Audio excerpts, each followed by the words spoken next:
প্রিয় শিক্ষার্থী আসসালামু আলাইকুম। পলিটেকনিক সিরিজের ম্যাথমেটিক্স 1 ক্লাসে তোমাদের স্বাগতম।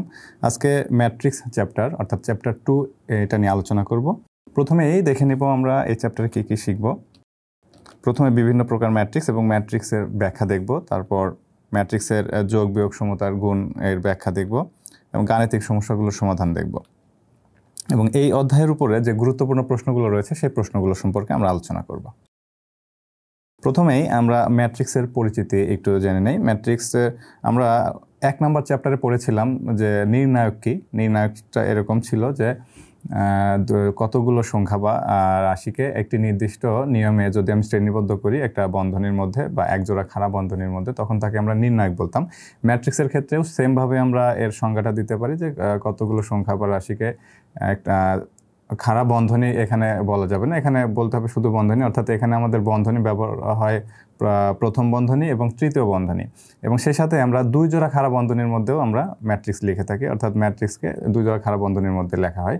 তাহলে খাড়া বন্ধনীর মধ্যে যদি আমরা শ্রেণীবদ্ধভাবে বা সুশৃঙ্খলভাবে সাজাই, আমরা যে বিন্যাসটা পাবো সেটাকে বলবো আমরা তাহলে ম্যাট্রিক্স। এটা হচ্ছে আমাদের বইয়ের ভাষার একটা ম্যাট্রিক্সের সংজ্ঞা।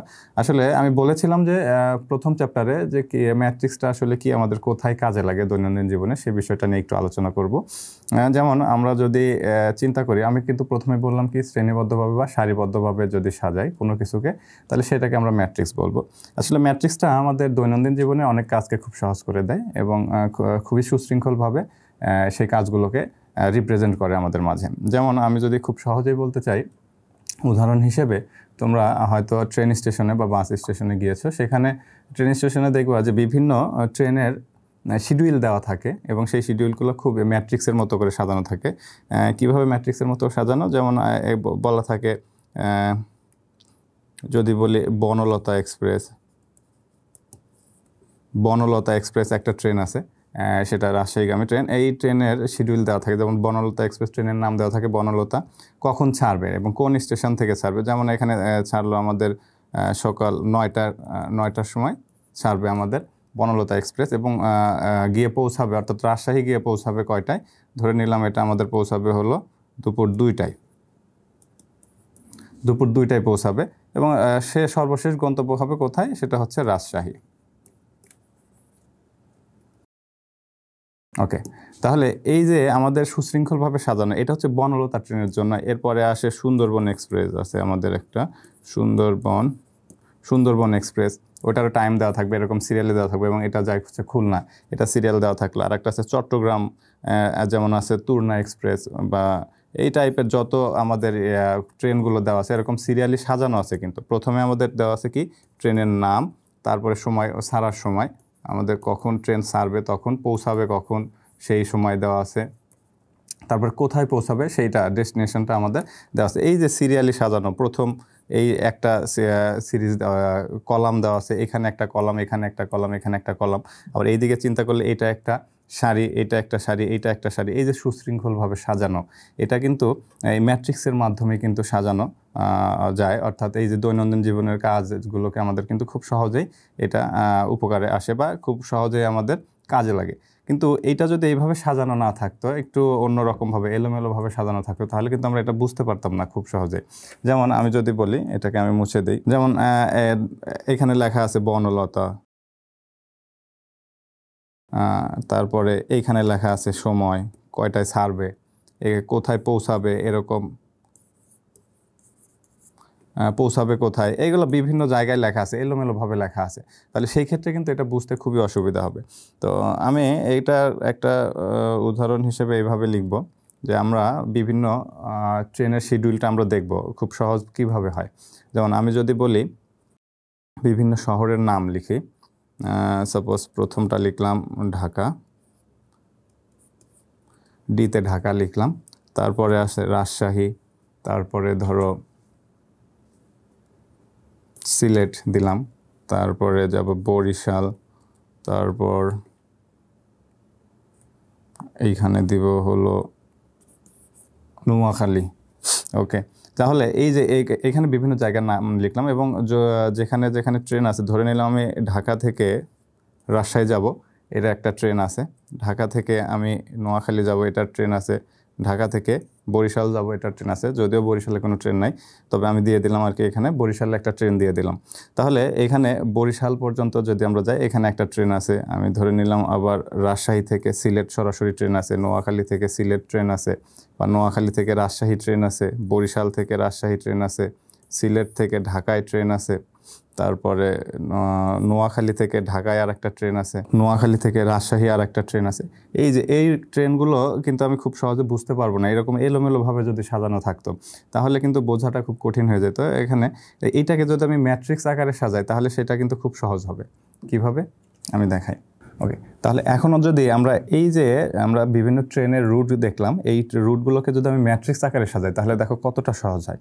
আমি প্রথমে আগে একটা ঢাকা এই ইয়াগুলো লিখে নিব, ঢাকা, রাজশাহী, সিলেট,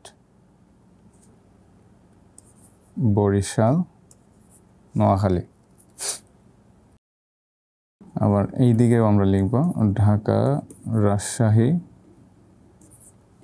সিলেট, বরিশাল, নোয়াখালী।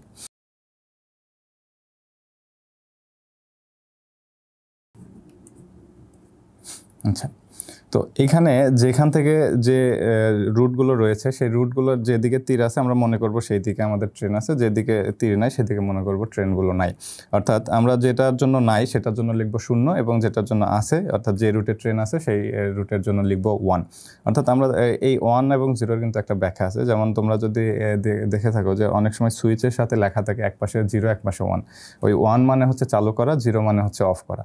তো এইখানেও ওই সেম জিনিসটাই আমি বোঝাচ্ছি যে যেদিকে ট্রেন আছে সেদিকে আমরা 1 লিখবো, আর যেদিকে ট্রেন নাই সেটাকে লিখবো হচ্ছে 0। ওকে, তাহলে আমি প্রথমে চিন্তা করি ঢাকা, আমি ঢাকা থেকে ঢাকায় যাব, এর জন্য কি আমাদের ট্রেনের কোনো প্রয়োজন আছে? প্রয়োজন নাই, যার কারণে আমি এখানে লিখলাম কত? 0। অর্থাৎ ঢাকা থেকে ঢাকায় যাওয়ার জন্য কোনো ট্রেনের প্রয়োজন হয় না। আচ্ছা, এরপরে আমি যদি ঢাকা থেকে রাজশাহী যেতে চাই সেই ক্ষেত্রে আমাদের কোনো ট্রেন আছে কিনা আমরা দেখব। যেমন এইখানে এই যে আমি প্রথমে একটা তীর চিহ্ন দিয়েছি, তো এটাকে আমি কালার করে দিই। যেমন এই যে ঢাকা থেকে রাজশাহী ট্রেনের কিন্তু তীর দেওয়া আছে, তার মানে ঢাকা থেকে রাজশাহী যাওয়ার জন্য আমাদের একটা ট্রেন রয়েছে। ওকে, 1 লিখে দিলাম। আবার ঢাকা থেকে সিলেট যাওয়ার সরাসরি কোনো ট্রেন আছে কিনা, যেমন আমাদের কিন্তু এখানে তীর দেওয়া আছে হচ্ছে সিলেট থেকে ঢাকার দিকে, ঢাকা থেকে সিলেটে সরাসরি কোনো ট্রেন নাই, তাহলে এখানে আমি লিখবো কত? 0। আবার ঢাকা থেকে আমি লিখবো হচ্ছে বরিশাল, ঢাকা থেকে বরিশাল যাওয়ার কোনো ট্রেন আছে? হ্যাঁ, এই যে আমি এখানে লিখেছি ঢাকা থেকে বরিশাল আসার ট্রেন আছে, তাহলে এখানে আমরা লিখবো হচ্ছে 1। আবার ঢাকা থেকে নোয়াখালী যাওয়ার কোনো ট্রেন আছে কিনা, ঢাকা থেকে সরাসরি নোয়াখালী যাওয়ারও ট্রেন আছে, এই কারণে এখানে লিখলাম আমি 1। এবার চিন্তা করব রাজশাহী থেকে ঢাকায় যাওয়ার কোনো ট্রেন আছে কিনা, এই রাজশাহী থেকে ঢাকায় যাওয়ার কোনো ট্রেন আছে কিনা। আমি ঢাকা থেকে রাজশাহী গিয়েছি, এবার রাজশাহী থেকে ঢাকায় যাব, কিন্তু সেই ক্ষেত্রে আমাদের এখানে কোনো ট্রেন নাই, এই কারণে আমরা লিখলাম কত? 0। আবার রাজশাহী থেকে রাজশাহী যাওয়ার জন্য কোনো ট্রেনের প্রয়োজন আছে? কোনো প্রয়োজন নাই। ওকে, তারপর রাজশাহী থেকে আমরা যাব কোথায়? সিলেট। ওকে, এই রাজশাহী থেকে সিলেট যাওয়ার, এই যে আমি এখানে তীর চিহ্ন দিয়েছি, তার মানে রাজশাহী থেকে সিলেট যাওয়ার ট্রেন আছে। এরপর রাজশাহী থেকে যাব বরিশাল, এবং রাজশাহী থেকে বরিশাল যাওয়ার কোনো ট্রেন নাই, কিন্তু বরিশাল থেকে রাজশাহী আসার ট্রেন আছে, যার কারণে এখানে আমি লিখবো কত? 0। আবার রাজশাহী থেকে যাব কোথায়? নোয়াখালী, রাজশাহী থেকে নোয়াখালী যাওয়ার কোনো ট্রেন নাই। ওকে, যাই হোক, এখানে এই যে নোয়াখালীর 2বার তীর দেওয়া হয়ে গেছে। আচ্ছা, যাই হোক, এখানে রাজশাহী থেকে ট্রেন নাই, কিন্তু নোয়াখালী থেকে রাজশাহীর ট্রেন আছে, সুতরাং এখানেও কত হবে আমাদের? 0। ওকে, এরপরে সিলেট থেকে আমরা যাব হচ্ছে ঢাকায়। সিলেট থেকে যদি আমি ঢাকায় যেতে চাই, সিলেট থেকে সরাসরি ঢাকার ট্রেন আছে, এই যে আমি এখানে ট্রেনের তীর চিহ্ন এখানে দিয়েছি, তাহলে এইখানে সিলেট থেকে ঢাকায় যাওয়ার ট্রেন আছে মানে 1। আবার সিলেট থেকে আমরা রাজশাহী যাব, সিলেট থেকে রাজশাহী যাওয়ার কোনো ট্রেনের তীর চিহ্ন দেওয়া হয়নি, তার মানে এখানে 0। আবার সিলেট থেকে আমরা যাব কোথায়? সিলেট, এখানেও দরকার নাই। সিলেট থেকে বরিশাল যাব, সিলেট থেকে সরাসরি বরিশাল আসার কোনো ট্রেন নাই, 0। সিলেট থেকে আমরা যাব নোয়াখালী, সিলেট থেকে নোয়াখালী যাওয়ারও কোনো ট্রেন নাই, তার মানে 0। ওকে, এবার বরিশাল থেকে আমরা ঢাকায় আসবো, বরিশাল থেকে ঢাকায় যাওয়ার কোনো ট্রেন নাই, যার কারণে 0। বরিশাল থেকে রাজশাহী আসার ট্রেন আছে, এখানে তীর চিহ্ন দেওয়া আছে। আবার বরিশাল থেকে আমি যদি সিলেট যেতে চাই সেই ক্ষেত্রে সরাসরি কোনো ট্রেন নাই, এই জন্য 0। বরিশাল থেকে বরিশাল যাওয়ার কোনো ট্রেনের প্রয়োজন নাই, বরিশাল থেকে নোয়াখালী যাওয়ার ট্রেন নাই। ওকে, এবার আসি নোয়াখালী থেকে কোথায় কোথায়। নোয়াখালী থেকে আমাদের ঢাকায় যাওয়ার কোনো ট্রেন নাই। ওকে, ঢাকা থেকে নোয়াখালী থেকে আবার আমাদের রাজশাহী যাওয়ার কোনো ট্রেন আছে? নোয়াখালী থেকে রাজশাহী 2বার তীর চিহ্ন দেওয়া হয়েছে এখানে, যাই হোক একটা দিলে হয়। তাহলে এইখানে আমাদের ট্রেন আছে, তাহলে 1 লিখলাম। নোয়াখালী থেকে সিলেট, নোয়াখালী থেকে সিলেট যাওয়ার ট্রেন আছে। নোয়াখালী থেকে বরিশাল, বরিশাল যাওয়ার কোনো ট্রেন নাই। নোয়াখালী থেকে নোয়াখালী যাওয়ার কোনো ট্রেনের প্রয়োজন নাই। ওকে, এইটা দেখো কিন্তু আমি খুব সহজে ম্যাট্রিক্সের মাধ্যমে লিখলাম। এই যে আমি এখানে একদম একটা জগা খিচুড়ি মার্কা যে কি বলে এটাকে, আমরা একটা ডেস্টিনেশন যে ট্রেন আছে কিনা বা ট্রেন নাই সেই জিনিসটাকে এইখানে লিখলাম। তো সেটাকে আমরা কিন্তু ম্যাট্রিক্স আকারে খুব সহজেই বুঝতে পারবো। যদি এইটার দিকে তাকাই মাথা চক্কর দেবে, ঘুরে যাবে। এখন আমি যদি এই ম্যাট্রিক্সের দিকে তাকাই তাহলে কিন্তু এটা খুব সহজেই বুঝতে পারবো যে কোথায় থেকে কোথায় ট্রেন রয়েছে। আমি যদি বলি হঠাৎ করে যে আমি সিলেট থেকে আমরা বরিশাল যাব, কোনো ট্রেন আছে কিনা আমি দেখবো। সিলেট থেকে বরিশাল, এই যে সিলেট থেকে বরিশাল যাওয়ার কোনো ট্রেন নাই এখানে, তার মানে আমি ট্রেনে সিলেট থেকে বরিশাল যেতে পারবো না। আবার যদি আমি বলি বরিশাল থেকে সিলেট যাব, তাহলে এই বরিশাল থেকে এই সিলেট, এই যে বরিশাল থেকে সিলেট যাওয়ারও কোনো ট্রেন নাই। আবার যদি বলি আমি রাজশাহী থেকে সিলেট যাব, তাহলে এই যে রাজশাহী থেকে সিলেট, এই যে রাজশাহী থেকে সিলেট যাওয়ার একটা ট্রেন আছে, তার মানে আমি রাজশাহী থেকে সরাসরি সিলেট যেতে পারবো। এই যে খুব সহজ করে দেয়, যে কোনো কাজকে খুব সহজ করে দেওয়া হলো ম্যাট্রিক্সের কাজ। তাহলে এরকম অনেক কিছুই আছে আমাদের দৈনন্দিন জীবনে যেগুলো ম্যাট্রিক্সের মাধ্যমে সাজানো থাকে। যেমন তোমার মোবাইল ফোন বা কম্পিউটারে যে অ্যাপসগুলো সাজানো থাকে সেটা ম্যাট্রিক্সের মাধ্যমে সাজানো থাকে। বিভিন্ন অ্যাপসের মধ্যে বিভিন্ন যে প্রোগ্রামিং করা হয় সেখানেও ম্যাট্রিক্স ব্যবহার করা হয়। তো এরকম দৈনন্দিন জীবনে প্রায় অনেক ক্ষেত্রে আমরা ম্যাট্রিক্স ব্যবহার করে থাকি। যেমন আমি একটা সিম্পল উদাহরণ দিলাম, যে একটা ট্রেনের শিডিউল দিয়ে দিলাম, যে সেই শিডিউলটাকে কীভাবে আমরা ম্যাট্রিক্স আকারে সাজিয়ে লিখি। এরকম তুমি দেখবা চলার পথে যে কোনো দিকে তাকাইলে তুমি দেখবা যে ম্যাট্রিক্স আকারে সাজানো আছে। যেমন ফ্যান লাইটগুলো ম্যাট্রিক্সের মাধ্যমে সাজানো থাকে প্রত্যেকটা তোমার ঘরে বা প্রত্যেকটা রুমে দেখবা, তোমাদের ক্লাসরুমে দেখবা ফ্যানগুলো সাজানো ম্যাট্রিক্সের মাধ্যমে অনেক সময়। তো যাই হোক, এরকম দৈনন্দিন জীবনে অনেক জায়গায় আমাদের ম্যাট্রিক্সের ব্যবহার থাকে। এই ছিল আমাদের ম্যাট্রিক্সের বেসিক যে ধারণা, অর্থাৎ ম্যাট্রিক্সটা আমাদের দৈনন্দিন জীবনে কোথায় কোথায় কাজে লাগে খুব সহজে আমি একটা উদাহরণ হিসেবে এখানে দেখে দিলাম। এরকম আরও অসংখ্য উদাহরণ রয়েছে যেগুলো তোমরা নিজেরাই এখন বুঝতে পারবে আশা করি। তো যাই হোক, এটাকে আমি মুছে দিচ্ছি এখন। এবার বইয়ের ভাষায় আমরা একটু ম্যাট্রিক্সের যে সংজ্ঞা রয়েছে সেই সংজ্ঞাটা দেখব। যেমন এখানে রয়েছে যে কিছু নির্দিষ্ট গাণিতিক সংগঠন বা অপারেশন প্রক্রিয়াধীন n সংখ্যক সংখ্যাকে, বা এটাকে যদি আমরা বলি যে কোনো সংখ্যা একাধিকবারও থাকতে পারে, যদি তৃতীয় বন্ধনী বা প্রথম বন্ধনী বা দুই জোড়া সমান্তরাল বা খাড়া বন্ধনী থাকলে বা রেখার মধ্যবর্তী স্থানে m সংখ্যক সারি n সংখ্যক কলামের আয়তাকার আকারে সাজানো হয়, তবে তাকে m ক্রস n বা m/n ক্রমের ম্যাট্রিক্স বলে। আচ্ছা, ম্যাট্রিক্স বলে, অর্থাৎ ম্যাট্রিক্স হলো বিভিন্ন তথ্য বা সংখ্যার আয়তাকার বা বর্গাকার বিন্যাস, যা প্রথম বা তৃতীয় বন্ধনী বা দুই জোড়া সমান্তরাল খাড়া রেখা দ্বারা আবদ্ধ থাকে, বা m সংখ্যক সারি বা n সংখ্যক কলাম বিশিষ্ট ম্যাট্রিক্সকে নিম্ন আকারে প্রকাশ করা হয়। যেমন এখানে এটা আমাদের বইয়ে দেওয়া আছে, m সংখ্যক সারি আমরা তো নির্ণায়কে দেখেছিলাম কিন্তু, যে কোনটা সারি কোনটা কলাম এবং কোনগুলো উপাদান বলে। যেমন এখানে প্রত্যেকটাকেই আমরা কি বলবো, এক একটা উপাদান। এবং এই যে বাম থেকে ডান দিকে এগুলোকে আমরা কি বলবো, এক একটা সারি। এবং উপর থেকে নিচ দিকে যেগুলো রয়েছে এগুলোকে আমরা কি বলবো, এক একটা কলাম। এগুলো আমরা নির্ণায়ক চ্যাপ্টারে আগেই চিনেছি, এখানে আর নতুন করে বলার কিছু নেই। এখানে উপাদান সংখ্যা কত আমরা সেটা দেখব। যেমন এখানে A11, এই A11 এটা বলতে আমরা কি বোঝাই, এই প্রথম সংখ্যা যেটা থাকে সেটাকে আমরা কি বলি, সারি, এবং দ্বিতীয় যে সংখ্যা থাকে সেটাকে বলি আমরা কলাম। অর্থাৎ A11 বলতে বুঝবো যে 1 নাম্বার সারি 1 নাম্বার কলামে রয়েছে। তারপরে রয়েছে কত, A12, তার মানে প্রথমটা সারি, 1 নাম্বার সারি 2 নাম্বার কলামে অবস্থানের। এই A11, 12, 13 এইভাবে সংখ্যা দ্বারা এদের পজিশনকে বোঝানো হয়।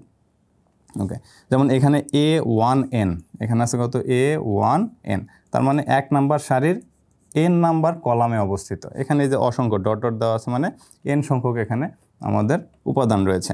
ওকে, n সংখ্যক বা এক নাম্বার সারিতে আমাদের n সংখ্যক কলাম রয়েছে।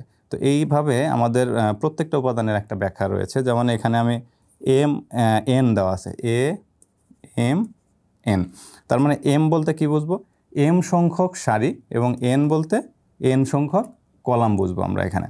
তাহলে এইখানে এই যে এই কথাগুলোই লেখা আছে, যে যেমন m সংখ্যক সারি এবং n সংখ্যক কলামের আয়তাকার আকারে সাজানো থাকে। n বলতে এখানে বিভিন্ন সংখ্যা হতে পারে, n এর মান 1 2 3 4 যে কোনো সংখ্যা হতে পারে। যেমন এখানে আমি যদি একটা উদাহরণ হিসেবে লিখি, যেমন 1 2 3 4, এই যে একটা ম্যাট্রিক্স, এই ম্যাট্রিক্সের আমাদের সারি আছে কয়টা? দুইটা। এখানে এম বলতে 2 এবং কলাম রয়েছে কয়টা? দুইটা। তাহলে এন বলতেও এখানে 2। তার মানে এখানে 2/2 ম্যাট্রিক্স, বা এই যে দুইটা সারি দুইটা কলাম এর যে ম্যাট্রিক্স হয় সেই ম্যাট্রিক্সটা এখানে দেওয়া। তো এইভাবে আমাদের অসংখ্য তোমার সারি এবং কলামের ম্যাট্রিক্স থাকতে পারে। এখানে জাস্ট বইয়ের ভাষায় আমাদের এম সংখ্যক সারি এন সংখ্যক কলামের একটা ম্যাট্রিক্স এখানে উদাহরণ হিসেবে দেখানো আছে। ওকে, যাই হোক, এটাকে আমরা ওই যে নির্ণায়কের যে সংজ্ঞা রয়েছে সেই সংজ্ঞার আকারেও আমরা বলতে পারি যে কতগুলো সংখ্যা বা কতগুলো রাশিকে একটা নির্দিষ্ট নিয়মে বা একটা সুশৃঙ্খল বিন্যাসের মাধ্যমে যদি আমরা বিভিন্ন বন্ধনী, যেমন প্রথম বন্ধনী, তৃতীয় বন্ধনী বা দুই জোড়া সমান্তরাল খাড়া বন্ধনীর মধ্যে যদি লিখে থাকি, তাহলে সেটাকে আমরা কি বলবো? ম্যাট্রিক্স বলবো। এখানে দুই জোড়া খাড়া বন্ধনীর মধ্যে লেখা যায়। ওকে, আমরা নির্ণায়কের ক্ষেত্রে কি লিখতাম? এক জোড়া খাড়া বন্ধনী। যেমন এখানে যদি আমি এরকম লিখি, এটা হচ্ছে ম্যাট্রিক্স, কিন্তু এটাকে যদি আমি এক জোড়া খাড়া বন্ধনীর মধ্যে লিখি ABCD, তাহলে এটা হয়ে যাবে কিন্তু তখন নির্ণায়ক। ওকে, নির্ণায়ক প্রকাশের উপায় ছিল আমাদের একটাই, এক জোড়া খাড়া বন্ধনীর মধ্যে আমাদের নির্ণায়ক লেখা থাকতো।